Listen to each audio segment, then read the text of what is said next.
നമുക്കൊപ്പം KS പ്രദീപ് കൂടി ചേരുന്നുണ്ട്. ശ്രീ MK കണ്ണൻ അങ്ങ് പോയില്ലെങ്കിൽ അങ്ങ് തുടരണം. ശ്രീ KS പ്രദീപ് നമുക്കൊപ്പം ചേരുന്നു. SLBC ജനറൽ മാനേജറാണ് ശ്രീ KS പ്രദീപ്. ശ്രീ KS പ്രദീപ്, ഞങ്ങളിപ്പോൾ കേരള ബാങ്ക് ഈ ചൂരൽമല ശാഖയിലെ ലോൺ എടുത്ത മുഴുവൻ ദുരന്തബാധിതരുടെയും ലോൺ എഴുതിത്തള്ളാൻ തീരുമാനമെടുത്ത വിവരം പ്രേക്ഷകരെ അറിയിക്കുകയായിരുന്നു.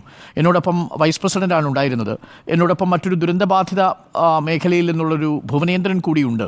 ഒരുപാട് പേരെ ഞങ്ങൾ കണ്ടു. ശ്രീ KS പ്രദീപ്, ഈ ദുരന്തബാധിതരായ മനുഷ്യർക്ക് ഈ പണമൊന്നും ഇനി തിരിച്ചടയ്ക്കാൻ കഴിയില്ല. ഈ ലോണുകളെല്ലാം എഴുതിത്തള്ളുന്നതിനെക്കുറിച്ച് ബാങ്ക് ആലോചിക്കേണ്ടതല്ലേ ശ്രീ KS പ്രദീപ്? വലിയ തുകയൊന്നും ഉണ്ടാവില്ല, 2-3 ലക്ഷം രൂപയൊക്കെയാണ് ഓരോരുത്തർ എടുത്തിട്ടുണ്ടാവുക. ഞാൻ ഉത്തരം പറഞ്ഞട്ടെ? പറഞ്ഞോളൂ ശ്രീ പ്രദീപ്. പ്രധാനമായിട്ടും 2 ബാങ്കാണ് അവിടെ ഉള്ളത് ചൂരൽമലയിലെ. ഒന്ന് കേരള ബാങ്കും ഒന്ന് കേരള ഗ്രാമീൺ ബാങ്കും. പിന്നെ കേരള ബാങ്ക് എന്ന് പറയുന്നത് പൂർണ്ണമായിട്ടും ഈ പറയുന്ന കോപ്പറേറ്റീവ് സെക്ടറിലുള്ള ബാങ്കാണ്.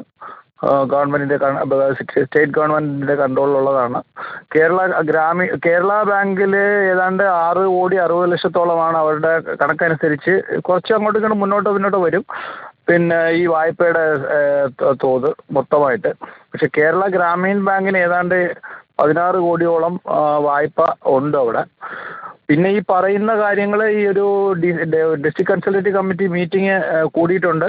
അപ്പോൾ അതിൽ മൊറട്ടോറിയം പ്രഖ്യാപിക്കുന്ന കാര്യവും മറ്റുള്ള കാര്യങ്ങളും ബാങ്ക് എന്ത് തീരുമാനിക്കണം എന്നുള്ള കാര്യങ്ങളൊക്കെ നമ്മൾ ഡിസ്കസ് ചെയ്തതാണ്. ഇനിയിപ്പോൾ ഉടനെ തന്നെ ഒരു SLBC special SLBC state level bankers committee meeting ഉടനെ തന്നെ നമ്മൾ കണ്ടക്ട് ചെയ്യുന്നതായിരിക്കും, വിളിക്കുന്നതായിരിക്കും. അതിൽ നമുക്ക് അതായത് ബാങ്കുകൾക്ക് തീരുമാനിക്കുക, അതിൽ മാത്രമേ നമുക്ക് പറഞ്ഞു കഴിഞ്ഞാൽ അത് ബാങ്കിന്റെ ബോർഡിന് തീരുമാനിക്കണം. ഇപ്പോൾ ഉദാഹരണത്തിന് കേരള ഗ്രാമീൺ ബാങ്കിന്റെ കാര്യത്തിൽ അവരുടെ ബോർഡാണ് തീരുമാനം എടുക്കേണ്ടത്. അപ്പോൾ അതിലിപ്പോൾ ഞാനൊരു അഭിപ്രായം പറയാൻ പറ്റില്ല എനിക്ക്. അല്ല, ഞാൻ അങ്ങയുടെ ഒരു അഭിപ്രായം ചോദിച്ചതാണ്. ഒരു SLBC സ്റ്റേറ്റ് ലെവൽ ബാങ്കേഴ്സ് കമ്മിറ്റിയുടെ ജനറൽ മാനേജർ എന്ന നിലയിൽ ഇവരോട് അനുതാപപൂർവമായ ഒരു നിലപാടുണ്ടാകണമെന്ന് താങ്കൾക്കൊരു അഭിപ്രായം ഉണ്ടാകുമല്ലോ? തീർച്ചയായിട്ടും ഉണ്ടാകേണ്ടത് തന്നെയാണ്. മറ്റൊരു കാര്യം കൂടി, പ്രൈവറ്റ് ബാങ്കുകളെല്ലാം ചിലർ EMI അടയ്ക്കാൻ ഇവരെ നിർബന്ധിക്കുന്നു. ഞങ്ങളോട് പോയപ്പോൾ ചിലർ പറഞ്ഞത് ഈ ബ്ലേഡിന് പലിശ കൊടുക്കുന്നത് പോലെയാണല്ലോ ചില ബാങ്കുകളെങ്കിലും പേഴ്സണൽ ലോൺ കൊടുക്കുന്നത്. അപ്പോൾ ആ ബാങ്കുകളൊക്കെ EMI അടയ്ക്കാൻ ഇവർക്ക് നോട്ടീസ് അയക്കുന്നു ഈ ദുരന്തമുഖത്ത് നിൽക്കുന്ന മനുഷ്യരോട്. അതൊരു ശരിയായ രീതിയല്ല.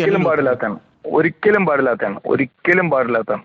തീർച്ചയായിട്ടും നമുക്ക് അത് കഴിഞ്ഞ ദിവസം ഇങ്ങനെ ഒരു ഇൻഫർമേഷൻ വന്നു. ആ സമയത്ത് പ്രൈവറ്റ് ബാങ്കുകളല്ല അത്. ശരിക്കും പറഞ്ഞു കഴിഞ്ഞാൽ താങ്കൾ ഉദ്ദേശിക്കുന്ന എനിക്ക് തോന്നുന്നു ഈ മണി ലെൻഡേഴ്സ് മറ്റേ വട്ടി പലിശക്കാരുടെ ആണെന്ന് എനിക്ക് തോന്നുന്നു. കാരണം പ്രൈവറ്റ് ബാങ്കുകളെ സംബന്ധിച്ചിടത്തോളം അവിടെ ഇല്ല.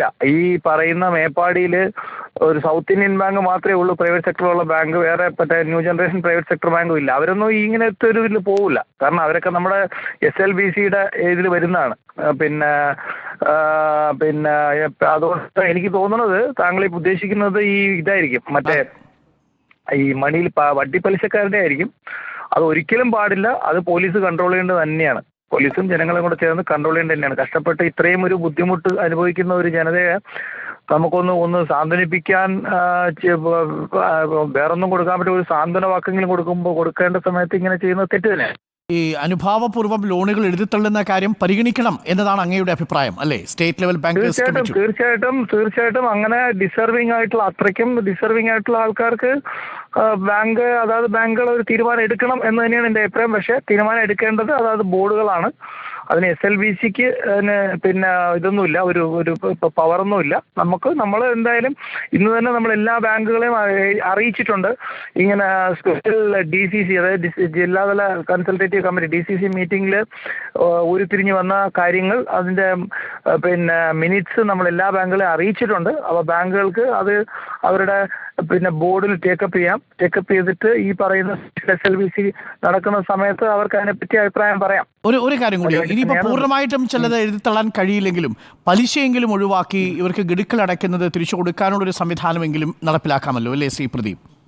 തീർച്ചയായിട്ടും ഒരു മൊറട്ടോറിയം എന്ന് പറയുന്ന ഒരു ടൈം കൊടുക്കാം. പിന്നെ മറ്റുള്ള എല്ലാ കാര്യങ്ങളും ഇപ്പം ഞാൻ പറഞ്ഞില്ല, അതായത് നമുക്ക് അതിനൊരു മീറ്റിംഗ് കൂടി ബാങ്കുകൾ തീരുമാനിച്ചാൽ മാത്രമേ അതിനുള്ളൊരു ഒരു ഉത്തരം തെളിഞ്ഞു വരുള്ളൂ. അതുകൊണ്ടാണ് ഞാൻ പിന്നെ കൂടുതൽ പറ്റി എനിക്ക് മനസ്സിലായി. എനിക്ക് ആ പരിമിതി മനസ്സിലായി. പക്ഷേ ശ്രീ പ്രദീപ് അടക്കമുള്ളവരൊക്കെ വിചാരിച്ചാൽ അത് നടക്കും. കാരണം പ്രദീപ് അടക്കമുള്ളവർക്ക് ഇപ്പോൾ ഈ പറയുന്ന ബാങ്കുകളോടുള്ള നമ്മുടെ വിശ്വാസ്യതയുടെയും കൂടി ഒരു പ്രശ്നമാണല്ലോ. അപ്പോൾ അതൊരു പ്രധാനപ്പെട്ട കാര്യമാണ് ഈ സമയത്ത് അവരെ ചേർത്ത് പിടിക്കാൻ. Thank you Shri KS Pradeep. Shri MK Kannan, Shri KS Pradeep പറഞ്ഞതിനകത്തുണ്ട് ഓരോ ബാങ്കും അവരുടെ ബോർഡുകളാണ് കൂടുന്നത്. അവിടെയുള്ള കേരള ഗ്രാമീൺ ബാങ്ക്, പിന്നുള്ളത് സൗത്ത് ഇന്ത്യൻ ബാങ്ക്, പിന്നെ മറ്റു ചില ബാങ്കുകൾ കുറച്ച് ദൂരെയുള്ള ബാങ്കുകളാണ്. അപ്പോൾ ഈ ദുരിതബാധിതരായിട്ടുള്ള പറഞ്ഞോളൂ ശ്രീ കണ്ണൻ. ഈ ബ്രാഞ്ചിൽ 55 ലക്ഷം രൂപ വരും ഈ ബ്രാഞ്ചിൽ. Okay, thank you Shri Kannan.